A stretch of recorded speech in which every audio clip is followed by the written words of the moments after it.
I am Madison Timmons. I'm Chris Susie. And we're paranormal specialists who live in the most haunted city on earth, Savannah, Georgia. Every day is Halloween in our line of work, so join us as we spin true tales of haunts, murders, and disturbing Savannah history.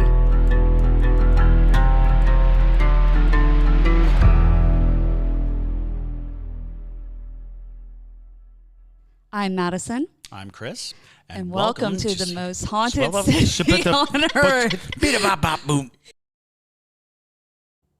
Alrighty, hello everybody, and welcome back to the second episode of the most haunted city on earth. My name is Madison Timmons, and I'm here with my co-host, Chris Susie. Hello everybody. And we have a very special guest here today. We have William Mark McCullough, who is a local Savannah actor. He is our, I would say, most famous actor from Savannah, if you will. But he is also a film director, and he actually just worked on a film called Savannah Haunting. And we're going to talk a little bit about that today. So, Mark, would you like to introduce yourself? Yes, I'm so happy to be here today. This will be a lot of fun discussing this. I don't know that I'm the most famous actor in Savannah. It's a very small pool to pull from, but Sure. I'll take it. But yeah, I grew up in Savannah, and after high school, I left as fast as I could because I hated it here. And it took me going to a lot of places. I was in D.C. for school, and then I was in L.A. for a long time. And I came back several years ago and just fell in love with the city as an adult and decided to stay. And I love it. You know, I get to travel for work. But I always enjoy coming home. And it's shocking to me the number of friends I've had from LA who visit me here in Savannah and 6 months later move here. I actually have a friend who just moved here last week from LA. The city is just so wonderful, and it's a great place to relax in. Sure, and the dark charm. It sucks people in. Let's go ahead and talk a little bit about why did you want to make a film like A Savannah Haunting? You know, it was interesting. I came back to Savannah specifically because I had a family member who got sick. And it was the first time as an adult that I'd spent any real time in Savannah. And it was the first time that I'd really spent any time in my dad's home. He had been there since the 70s. And I grew up with my mom. But I'd see my dad in the summers and weekends and what have you. And then when I would visit Savannah, I'd always stay at his house, but it would be for 3 or 4 days tops. Now, what's interesting is when I would stay there, I would have these interesting experiences that at the moment I didn't realize the nature of them. And it was only when I was at that home for an extended period of time that I started seeing and experiencing things.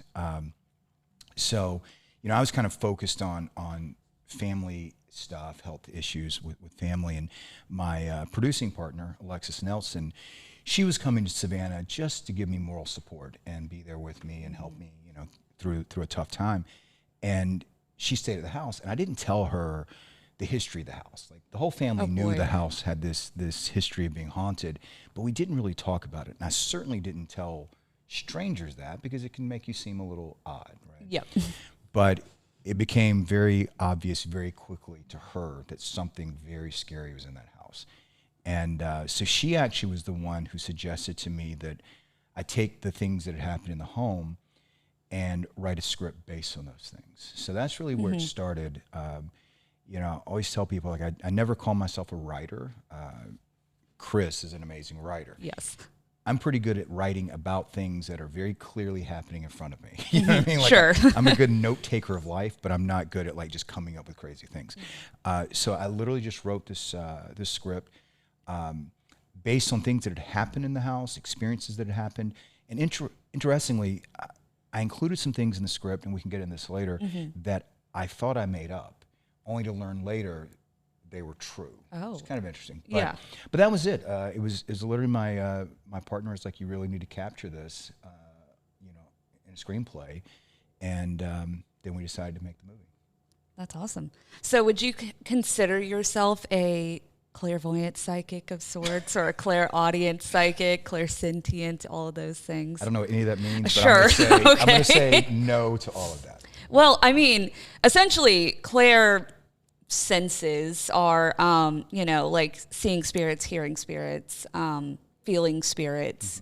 So, I mean, So everybody kind of has like a touch of these things. Some people are just more open to them. What I would say is that pretty much anyone that comes to my house senses things. Sure. Even if they don't sense things in other places. That's a pretty powerful entity, so, Yeah. Well, and fascinatingly enough, the house itself is even built in a pattern that is very conducive for spiritual and paranormal activity. It has basically two wings that flank you on either side and a pit in the middle. And that pit has what seems to be an aquarium, but like a built-in one. So you had like at one time water in the pit. It's basically a well in a lot of ways. So that specific pattern of energy that goes up and locks itself on both sides with no egress, no escape, that is very common with hauntings. Like you could literally say the architecture itself lends itself to catching spirits, holding them in place because there's no place to go. It's not a fluid house. It is disorienting in a lot of ways. When you're in one room, you have a sensation of where you are in space. Am I facing east? Am I facing north? But that house is very confusing. You're standing there and you don't really know spatially where you are, which is the kind of spiritual trap you would set for a ghost. If you wanted to catch a ghost, that's the kind of thing you would want to do, is try to make sure that it was in the corners, because people, when they talk about ghost stories, they're always like, the basement and the attic. And a lot of that reasoning is there's no logical escape when you're there, because ghosts don't really have a whole lot of sensory perception. They don't have eyes, ears. They're not utilizing the same instincts that we have to move around. And it's interesting because I feel like I've actually investigated Mark's house, and I feel like while we were there, we were getting a hold of the idea that it wasn't just like the familial, it wasn't just like the land. It was drawing spirits. It felt like there were spirits from all around who were just drawn to the property. So yeah, you oftentimes find in ghost stories, well, this was the site of a terrible murder, and this was the site of, and this angry person was here. But there's a lot of untraceables in Mark's house. A lot of interesting debris was also a part of it. Just a fascinating location. So on top of there being something significant happening, there's also kind of this, if anybody walked in with a ghost on their back, and I think we talked about this last time, if you bring a spirit there, the spirit's likely to stay. So for anybody out there who has a ghost on them, go to Mark's house. And, just drop them off. Get it off your back.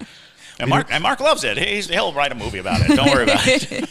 It's interesting. We had several mediums come to the house, and one of them described the house as being like an onion, just layer after layer after layer of different things. So yeah, it's interesting. When people visit my house, they often get disoriented and kind of don't.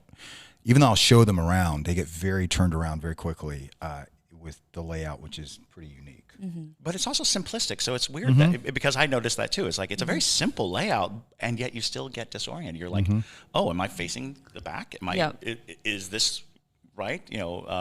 And there are quirky hallways and quirky caveats and things like that. So and trapdoors and hidden tunnels. There's a trapdoor. Interesting things. Yes. And the second you add a trapdoor, you're living in a just horror asking movie, for right? it. Exactly. Yeah. But so have you ever had a paranormal experience outside of the house, or? I have not. Wow. No. That's pretty. I've never considered myself. Certainly, I'm in no way sensitive to spirits at all, and I've always been rather agnostic about it. Again, there were things that happened when we were kids at my dad's house that were spooky and creepy, but you grow up and you go, oh, I was a kid, that was just whatever. So I've always kind of had the idea about anything that I don't discount anything out of hand. It's like I've just learned there's so much in this world that we don't understand, and my knowledge is so limited. I'm not a believer in things necessarily, but I'm certainly not a skeptic either. Sure. But at my house, it just became so crystal clear that something really out of the ordinary was going on. And it would have been easy for me to chalk it up to maybe I'm going crazy. Right? Yeah. I mean, it's certainly a possibility. Sure, absolutely. Definitely. If it weren't for the fact that numerous people were experiencing and sensing the exact same things at different times, you know, for instance, when, you know, before my dad passed away, I remember I was sitting downstairs in one of the downstairs living rooms, and my dad was asleep on the couch, and his girlfriend at the time was sitting next to him, and she's watching TV, and I can clearly hear the footsteps upstairs, and it's just the three of us there. But I don't want to freak this girl out, so I'm not saying anything. And eventually she turns the TV down, and I see her looking around, and she's like, Mark, do you hear that? And I was like, yeah. She says, someone's upstairs. I'm like, trust me, there's no one upstairs. Because at this point, I was already very aware of what was going on. And so she freaks out and runs upstairs to check, and of course, there was no one there. But we both could clearly hear the footsteps. And then, you know, once we kind of started digging into this, started talking to people who had been living in the house, you know, decades ago. People had visited the house, and it was shocking for me to listen to conversations as they described experiences. I mean, literally exact experiences that I had experienced and never told them. So that told me, okay, something's going on here that's not me going crazy. Yes. Absolutely. I feel like a lot of people have that same sensation when they experience the paranormal, and they're not necessarily believers. Because like as children, you know, children are very susceptible to spirits because they haven't had to put on all the armor that we put on as adults and close ourselves off to these sort of things. But as we get older, if we're still experiencing them, it's very easy to think like, well, I'm just going crazy. Maybe I had too much caffeine. I didn't sleep enough, you know, whatever it is. But my parents actually, when they first experienced a spirit, they had a very similar reaction because I also grew up in a haunted house. So I grew up in a house in Florida, which you can imagine that already is asking for spirits just because of the nature of Florida. But you see, we actually had a Native American family living in our home. And so my parents, one of the first experiences that they had was hearing footsteps and things of that nature when nobody was upstairs. But then one day, my dad walked into my room while I was sleeping, and there was a family in my room watching over me. And so he freaked, as you can imagine, because he's never seen a spirit. He knew I could see them, but he's like, I've never seen anything. So, you know, it's really common because he thought he was going crazy. And then I was like, no, I've seen them. You know, I've seen the spirits and whatnot. So, you know, if you grow up in a haunted house, it's pretty common to go through that psychological turmoil, if you will. But I've always made the analogy that it's very much like radio. Like all of our brains are radios. And when we're young, we just kind of like to fiddle with a dial, go up and down the radio and sense all these other broadcasts. But we are basically badgered into one channel, the reality station. And you have to be on the reality station because if you're not on the reality station, everyone else is just going to think you're crazy. So you stay on that reality station. You have to be on that reality station. Any deviation from that station will make you seem insane. But some people have traumatic experiences, accidents, near-death experiences, and it just notches them just one, you know, small frame away from the reality station, and now they start picking up these other stations. And then I think of houses like Mark's, which are broadcasting so powerfully that they bleed into the reality station. They overwhelm the airwaves. And so when you think of our perception as actually malleable, our perception is what makes reality work. And it's the agreement we all came to that the reality we live in is not full of ghosts and monsters and everything else. We've focused in on a reality that we can survive in. That doesn't mean that all these other broadcasts aren't happening. That doesn't mean that all these other things aren't going on. And occasionally you'll trip into a place that is broadcasting so powerfully that it doesn't matter what station you're on, you're still going to get some of that coming through. So, you know, I always try to tell people that it's not a question of belief and faith and things like that. It's holding on to the channel that we are most comfortable in. Because what I find very interesting, especially in Mark's case, is oftentimes when people have haunting experiences, they immediately go into story mode. they immediately try to come up with something that they can take from their experience and hand to the next person and say, I experienced this. And Mark has done one of the greatest efforts of that by making a movie. The most acceptable story that we can tell is now a film or television or produce a book or something like that. To make art out of an experience we're compelled to when we have these experiences. I think Alexis was very much in that mode of, you've got to tell this story. She had this experience in the house and realized that unless you tell it, it becomes insular. You feel it like almost building up pressure inside you. It's like, oh, we've got to express that this is happening and that this is going on. And I think that's what ghost stories are. They're letting off the steam from the people who experience it. And they share it because there are other people who just have that faint knowledge, or they're fully aware and they need validation, or they need introduction to the idea that normal people have this. This isn't for people who are wearing turbans with diamonds in them and sitting around a crystal ball. This is an experience of being human, of sensing, feeling things that we were told all our lives aren't there. All our lives we're being convinced to either neglect it or to lock it out. So when somebody has an experience, especially one as concrete as yours, and because so many people were able to validate and come together and say, I had this, when I was at your house, I felt this, I had this, and that creates this narrative that unless you share it, it'll eat you.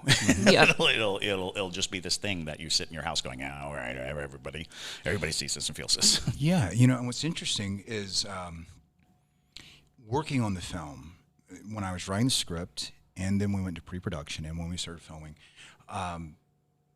the things that are in the house very much, I think, enjoyed the process. After we wrapped, about 2 months later, our lead actress, Jenna Shaw, happened to be in Savannah, and so she said, hey, I kind of swing by and say hi. I said, of course. So she comes in and she walks into the main room, as you refer to it, the pit. That's such a great description. I never thought of it that way, but yeah. And we're standing there, and I'm the only one home. And suddenly doors all over the house start slamming. And she's like, oh, do you have some construction going on in the house? I'm like, no, it's just us. And so, and our actress who plays April, Anna Harrington Pitt, she same thing. She was in Savannah. She swung by. And you can just feel the house get excited when they came in. My brother, Freddie Shane McCullough, has a part in the movie, and we used one of his interviews in the movie. So his daughter had come over to visit, and I was like, oh, I'll show your dad, show you your dad in the movie. So I pull a scene up on my monitor in my office, and the house went crazy. Mm-hmm. And she's like, what's that? I was like, oh, it's just the wind. She's like, there's no wind inside your house. His doors are slamming and windows are going up and down. But it's this odd thing that it just gets energized. I mean, we signed our investment contract on February 1st. I just remember this so distinctly. And I wake up February 2nd, and I walk into my bathroom, and again, I live alone, and I just walk in the room, and my mirrors in my bathroom are all fogged up, and there are these weird symbols drawn into the fog. Mm. One was a skull face, and then just a bunch of weird stuff. And that was just the beginning. It just kind of went crazy from there. But I just get this sensation when I was working on the movie at the house, both shooting it and in post-production, that anytime I started doing something with the film, I could feel the energy in the house just turn up. Mm-hmm. Oh, absolutely. And that is part and parcel to the whole idea of what a spirit entity wants, is that attention. They want that attention. And if you're bringing them attention, if you're presenting a story that will bring attention to them, that gives them, it's spiritual currency, really. Yeah. They're always seeking it, and that idea that when people show up, it picks up is because they want more attention. They want that, pay attention to me, and that's. I always say that the reason why so many ghosts are quote unquote scary, the boo factor of a ghost, is how immediate and how potent fear is as a form of energy, attention. You become hyper aware. You're focusing all that attention on these spirits, and now you've created a story that I'm sure they're overwhelmed with the idea that there's a buzz about it and people are talking about it, and it's not just in Savannah, it's across the country, across the world. People are being introduced to their story, which also brings that interesting point. Like, you wrote things into the script that you thought you were making up, but they turned out to be true. It's like, well, that does fit a certain type of idea where when you're trying to fill in the blanks, there's this kind of spiritual energy, putting the spackle in the holes, and you don't sense it as I'm being told this. You just have this inspiration, this ideation of what happened, and then you find out it's true, and it's like that's not coincidental. That's very much could be attributed to having ghosts that are more aware. And mind you, for the listeners at home,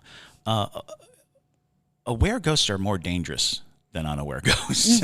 Active hauntings that seem to have this intelligent response, they can form agendas. They can have wants that aren't primal, because a primal want of attention, of food, of nourishment, isn't the same as somebody becoming attached. Because you kind of want to be mindful of spirits that might want something specific from you, and that's when people will start to throw the word demon around, and I use the word demon a lot, but I don't mean in the classical sense. I don't mean fallen angels. I just mean an entity that has lost its humanity or never had it. A predatory spirit or force or what have you, and that's something that's interesting too. We have a term, we use succubus or incubus, which is basically an entity that attaches to you physically or emotionally. It's seeking a relationship with you. And in some ways a very literal relationship with you. So it's fascinating because I feel like there was such a wide variety of spirits in your house. Can you speak to like some of the different types of spirits that people have encountered? Sure. Well, one of the things that I had experienced every time I came home to visit Savannah, and I didn't really put two and two together, I would often stay in the upstairs bedroom that you were inside, and we learned that was kind of the focal point of, there was a dark energy in that room. There are many things in my house, and some of them I think are positive and good and supportive. I feel like they protect me, and there are things in the house that are not so much that. I remember being in that bedroom, and my dad would come upstairs. This obviously when I'd be visiting, and he was still alive, and he'd say, "Son, what are you slamming on the floor?" I'm like, "What are you talking about, Dad? It's completely silent up here. I'm just reading a book." And he get aggravated me because he'd think I was like throwing things on the floor, and I had no idea what he was talking about. And I remember when I was working on the script, I started working downstairs because I stopped staying upstairs in that bedroom because of some things that happened, which we can cover later.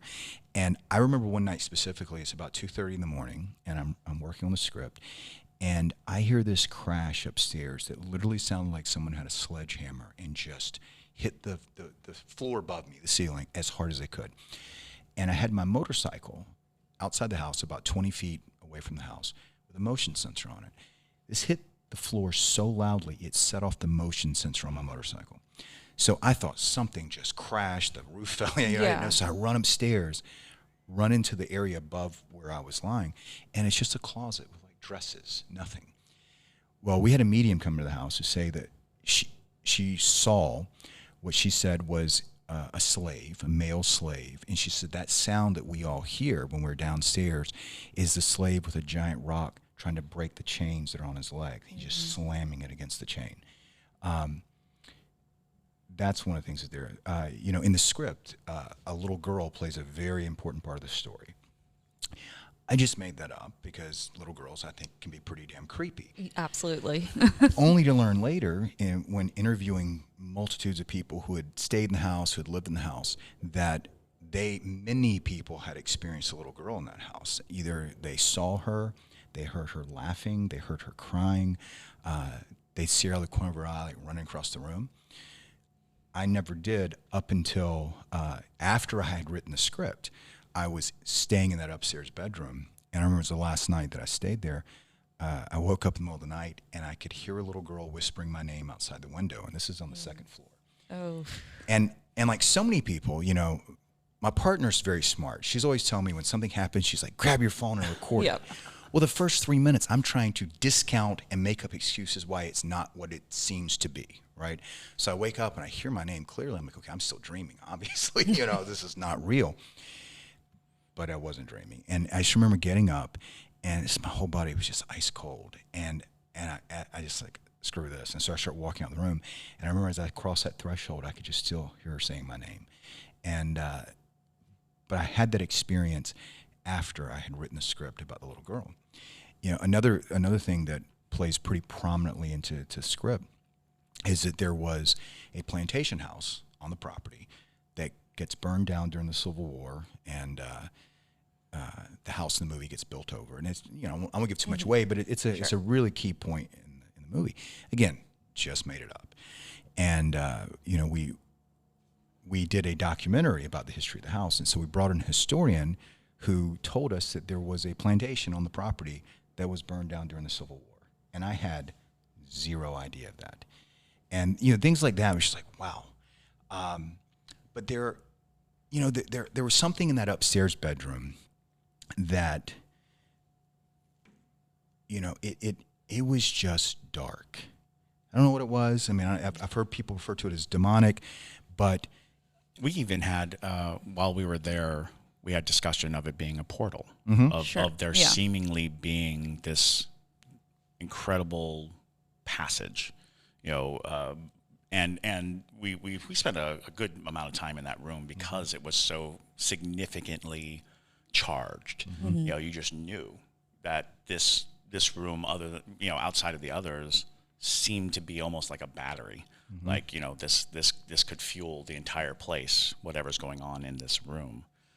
Because even that, it's interesting, the story of the slave breaking its chain with a rock does not sound like an event that could happen upstairs in a building. So the planes of whatever reality, it's all about the source. You know, how close to that, you know, source is it?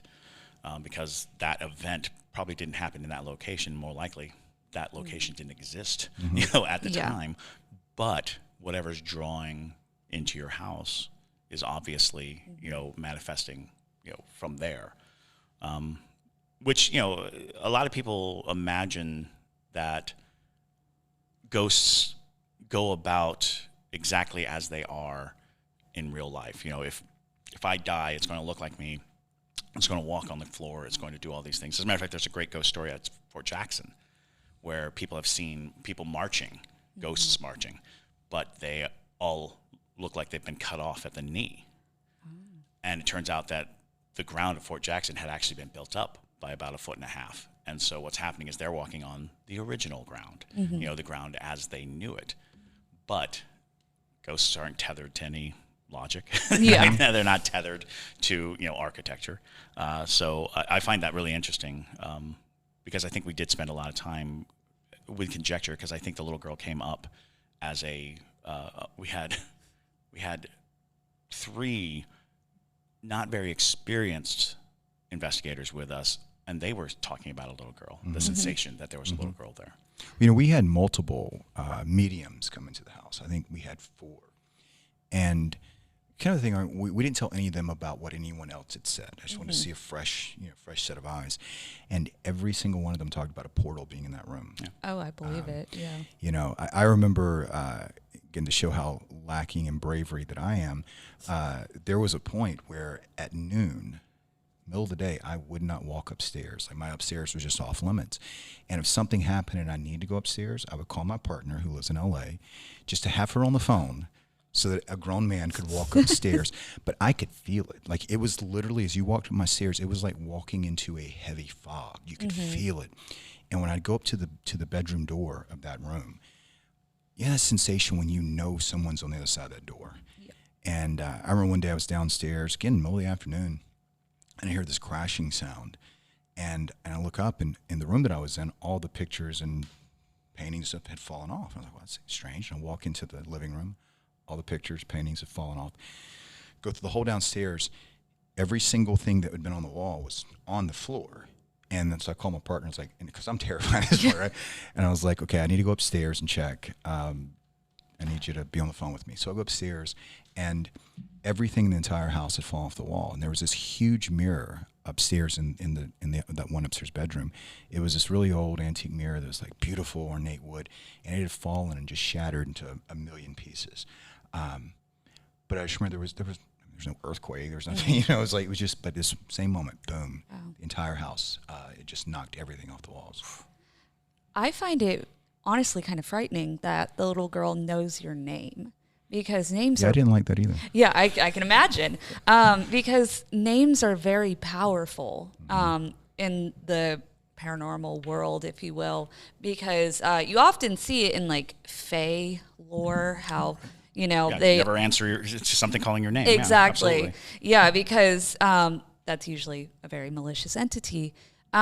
But it also means that it already has a connection to you in some way because it knows your name. So we actually talked about this in the last episode of, sometimes these more demonic or malicious entities present themselves as children to get you to trust them. But sometimes that intense curiosity builds them up, and you start to see the face behind the mask almost, that the more malicious intent. So with that particular entity, did you start to notice her becoming more prevalent after the script or the film was like in production? Like, was she becoming more intense, if you will? The only experience I had with her was at one time in the upstairs bedroom. I've heard people tell me, "Oh, you should talk to them," and which I absolutely don't do at all. I just ignore them. Other people had experiences. Again, prior to the movie, when we were making the movie, my partner's got a little girl, and we'd put security cameras up. I used to have security cameras up in my house, and I kept capturing horrifying things, so I took them down. I was like, they can just break in and steal things. I'll be okay. Sure. I'm tired of seeing this stuff. But we put them back up because we want to see what we could capture. And we captured her daughter, who at the time was 3, in that upstairs bedroom. There was a little rocking horse that was there for the movie, and her little girl was there talking to someone in the room. And she told her mom, she said, "Oh, it's a little girl I was talking to." It's interesting. There was a crew member who had stopped by the house to do something, I don't know, and I wasn't there, and Alexis wasn't there. So he walks in, and he said that he was in that front room, again, the pit area, with the aquarium, and he felt very uncomfortable. And so he says out loud, "Hey guys, I'm Mark's friend. I'm here working on a film. I mean you no harm." He says he walks out, and he gets in his car and checks his phone for messages, and he had a text message from himself that said, "Please come back inside."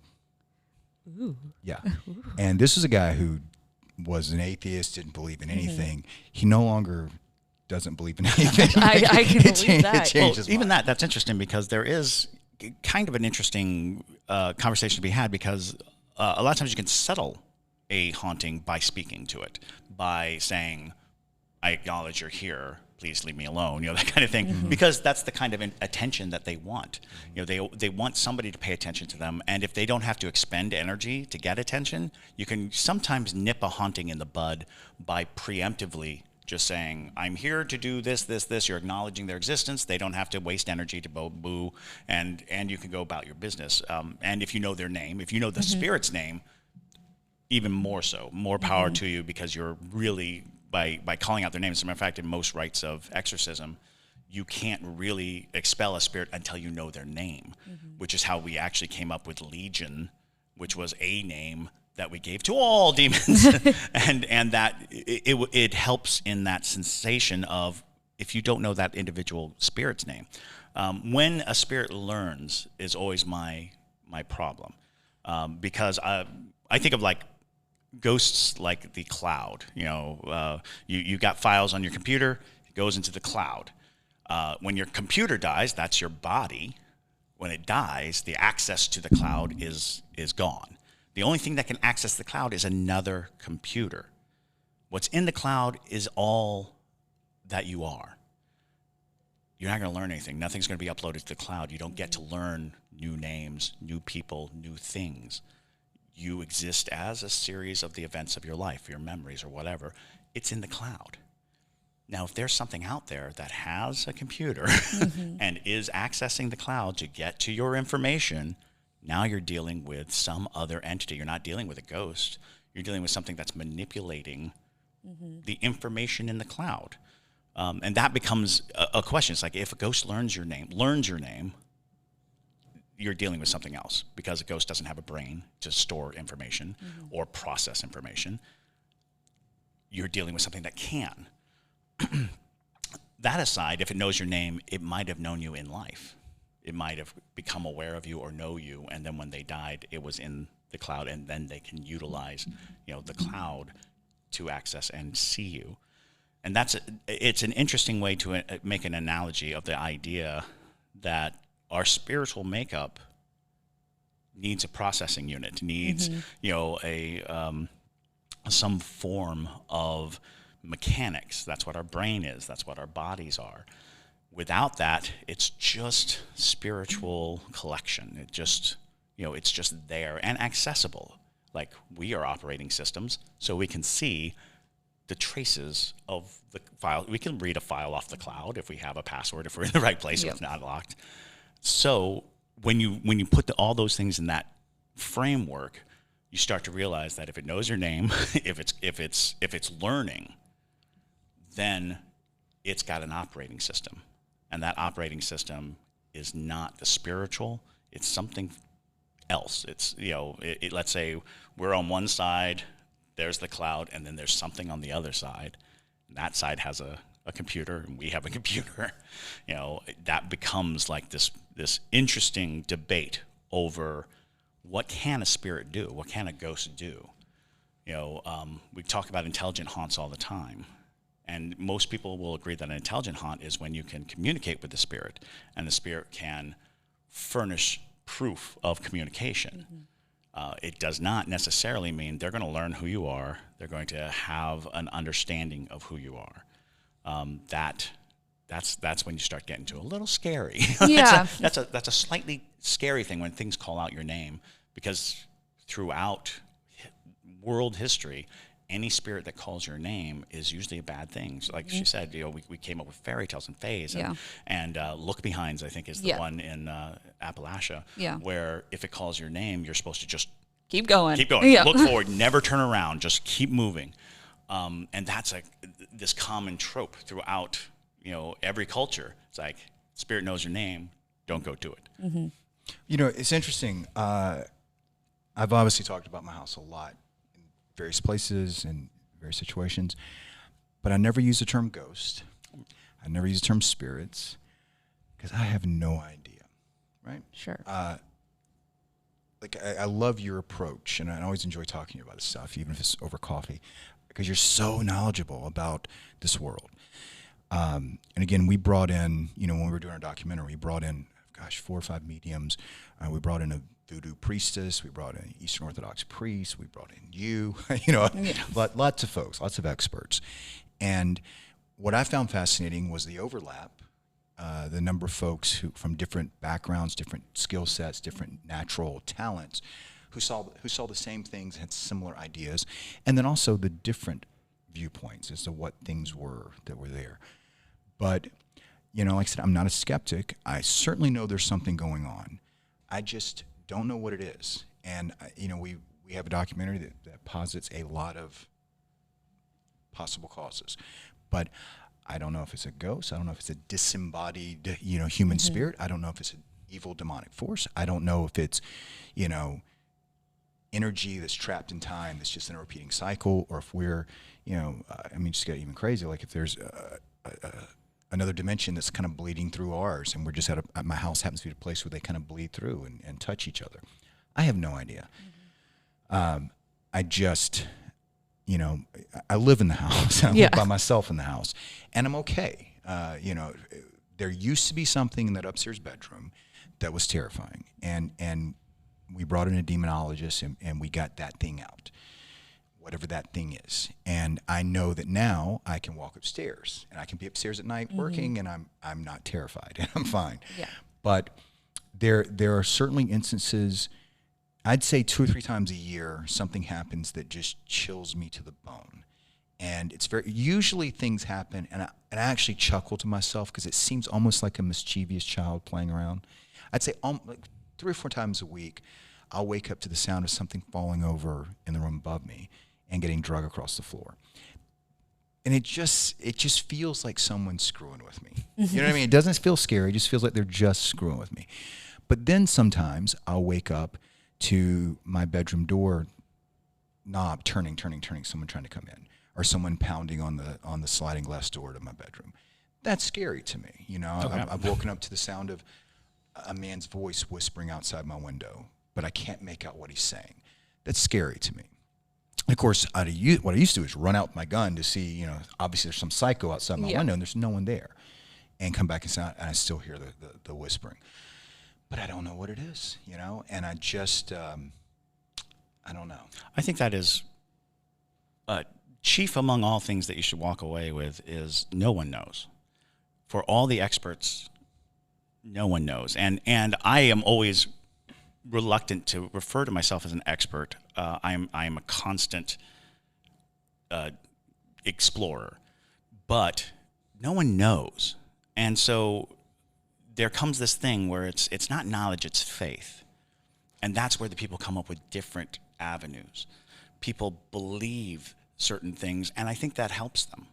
And I've told people this, I think we even talked about it last time. Some people will carry weapons to ghost hunts because a weapon gives you confidence. It gives you faith that you can protect and defend yourself. And that sensation would feel the same to a spirit, because a spirit also doesn't know. Spirit doesn't have more information than we do. It has different information than we do. And so when you show up and you're like, I'm going to cut you, the spirit has to really think, can he? Will he? You know, and by the determination of your faith, of your ability to say, I, you know, defy you. And I have been witness to several exorcisms, and when I follow up, oftentimes the disturbance returns, but I believe that is because the spirit being freaked out by a priest with, you know, the whole holy water and burning sage and, you know, the whole olive oil crosses and things, that the spirits are like, oh, that guy means business. He knows what he's doing. I'm being expelled. And so they just quiet down. They just like sit in the corner and they're like, I better not move because this guy says that he's compelling me to leave. And sometimes spirits don't know how. It's not as simple as a spirit deciding to leave. You know, a lot of times, and I've seen people who kind of like try to work a path for the spirits, less of an exorcism and more of a, almost like a counseling session. Like, do you see a light? Is there a way out? Is there a door where you are? Because some people believe that spirits just get stuck in nooks and crannies in our world and want to show them a way out. So I think the takeaway is it's very healthy to say, I don't know. Like I always say, I will use the term demon. I will use the term. And I say that because I'm not classifying it. I'm using the word to help me discuss it. But, you know, and I have a certificate in demonology. I studied it, and it's basically learning names. You know, it's basically long list of names and how they behave and things like that. But what was fascinating about that process was these were people doing the same thing I'm doing, is trying to come up with a language to deal with this event and this thing. And these are things that worked for them. You know, and they may not be universal. You know, I always say, you know, that's great if you know this rites of exorcism, but what if the spirit doesn't share your faith? You know, what if it doesn't recognize your church or your, you know, brand? That becomes a conflict of, well, whose faith is stronger? Do you truly believe stronger than the spirit believes it belongs? Can you believe stronger that the spirit needs to go than the spirit believes it needs to stay? And that's the conflict. The conflict of trying to rid a house of a spirit is your determination. You know, I remember years ago, the first time we met was a mutual friend, Anthony Patterson, right. I think, had connected us because I was freaking out about my house. And I remember you telling me that you had gone to a lot of exorcisms and that most of them didn't stick. It's true. And I was like, well, that sucks. And so, you know, again, it was reaching a point where I was strongly considering leaving the house. And I didn't want to do that because people often ask me, like, you know, we did the film festival circuit with Savannah Haunting, and there would always be a Q&A afterwards. And one of the first questions is, why are you still there? You know, every haunted house movie, you're like, just leave. Yeah. But it's like my dad built the house. He took this little tiny house and built around, and it's like my dad's like his story and his history is just woven into the house. I don't want to leave. Like, you know, everywhere I look, I'm reminded of him in a good way. And so I did not want to leave. And I remember the person we brought in from LA, who was a demonologist who got the thing out, she too said there was a portal in that upstairs bedroom. And she said the same thing you did. She's like, look, she goes, there's a portal, it's open. She goes, I'm going to close it. She goes, but here's the problem. Once it's closed, they're on the other side and they're pounding on that door. And she goes, eventually they will reopen it. She goes, so you're going to get a respite, but you will not get this door closed forever. Mm-hmm. And so I'm always aware. And if I feel that thing coming back, I know to not screw around, like get someone in to like close Absolutely. that door again. Well, I even remember having a discussion with you about the concept of it being a deliberate act, that somebody opened it deliberately using ritual, using, you know, and again, whenever we talk about things like, again, for lack of a better term, witchcraft or, you know, ritualistic magic, it is about having a tool like faith to poke a hole into that fabric, you know, to the next station on the radio channel, utilizing this profound faith, and faith is always bolstered by ritual. Mm-hmm. When you perform a ritual, you are basically putting it into the world that it's real, that it's true, and that's all ritual is this continual bombardment on reality that says my reality is based in this ritual that I do. And you can curb it because you are training your brain and you're training the environment to accept that this is the new reality. And this reality includes having a hole that allows for, you know, strange and terrible entities to come through. So yeah, it's interesting because I do wonder often whenever I hear about that, I'm always like, oh, I'm glad that it worked, but I'm worried that one day, you know, it will know not to hide anymore. What's interesting, the last, I keep using the word interesting because I don't know what else is terrifying, actually, is a better word than interesting. The last medium that I had out of the house just a few months ago, again, I said nothing to about the history, nothing about what anyone else had done. And he's standing at my front door and he's like, there is something running around your house as fast as it can go, just around and around and around, looking for a way in. And I know what that is. It's the thing that pounds on my door and it whispers through the window. Right. It's the thing that demonologist got out of the house. And, you know, what this person did was they buried these 50-pound rose quartz crystals at each corner of my house, 3 feet deep, and then put basically a magic force field around the house to keep that thing off or out. But it was interesting that this person showed up knowing nothing about that, and he's like, I can just see it running constantly, wanting so badly to get back in your house, looking for an opening. And you know, it's just like the visuals of that for me is pretty unsettling. It sounds like a sequel to me. It does. It does sound like a sequel. Let's hope that that's completely made up. Yeah.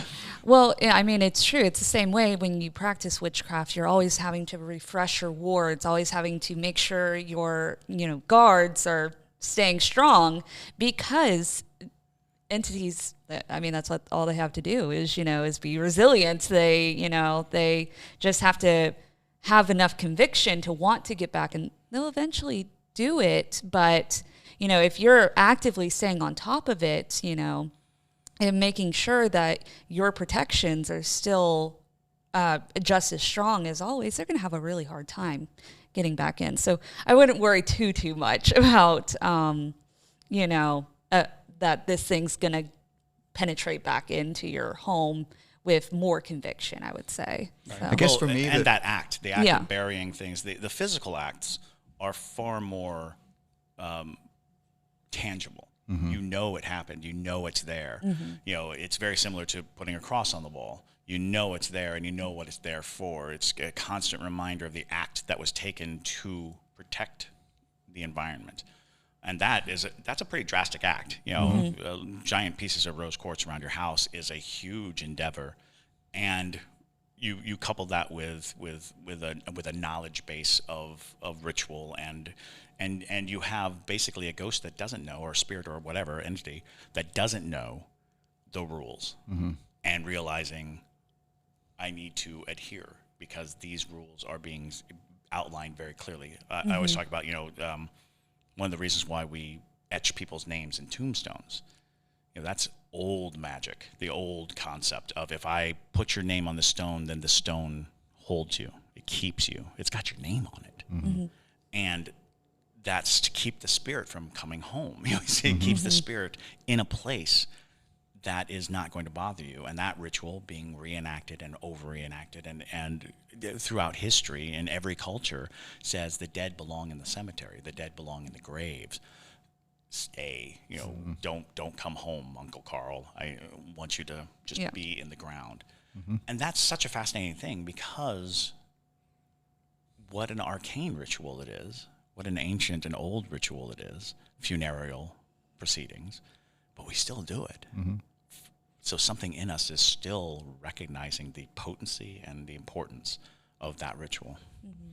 Yeah, I don't so much worry about that thing that's outside the house being able to get back in. What I do have small concerns about is that portal being reopened and something else coming through. That's fine. And that's another thing is, not to be, it's very possible that the spirit, as terrible as it was also, because, and this is going to freak everyone out, every mirror on the face of the earth is haunted. Yes. Every one, every single one. The biggest, strongest spirit near a mirror will grab hold of it and keep all other spirits at bay. It will fight for this glance into our world. A portal's the same way. The biggest meanest is going to stand at the guard because it wants the energy of the portal. It wants the energy of the area that the portal came from. If you remove that one, the next biggest thing, or a bigger thing with no fight, might be on its way. And if it's closed, it's closed. That's great. However, how closed, how secure, how tight, and it comes back to that wonderful phrase, I don't know. We just don't know. And we don't understand it. These are all hypotheticals. These are all just, I've heard from this and I've observed these things. And it's very likely we're totally wrong. We're totally off base. And I remember a movie, Jacob's Ladder. Do you remember Jacob's Ladder? Jacob's Ladder was an amazing movie. If you haven't seen it, watch Jacob's Ladder. But there's a moment where Jacob's chiropractor, played by Danny Aiello, says that angels would seem like demons to people who don't believe in heaven or who don't accept. An angel sent to help you will seem like a demon trying to hurt you. And I was like, how fascinating a concept, because there's a good chance that we're just so high-strung as humans that we don't recognize a spiritual aid versus a spiritual detriment. Sure. And for all the viewers who are now freaking out about their mirrors in their house, maybe we'll make a TikTok about how to lock your mirrors. There are ways to protect yourselves. Don't go smashing all your mirrors. So well, and by design, mirrors are generally locked in many occasions. You actually have to ritualistically pierce the glass of a mirror, which is a Bloody Mary story for another day. Yeah. But yes, the idea is any attempt to get into our world is opportunities. Every Ouija board is an attempt to get into our world. Everything that we have that we use to communicate or to delve into the other world is a door into our world, and that door is such a coveted thing. People really underestimate how awesome and wonderful the living world is, because a lot of times it just seems like a crap show. So the truth of the matter is it's wondrous and it's beyond compare. It exists as a finite point measured in something we call time, which is endlessly valuable to spirits because they don't exist in those parameters.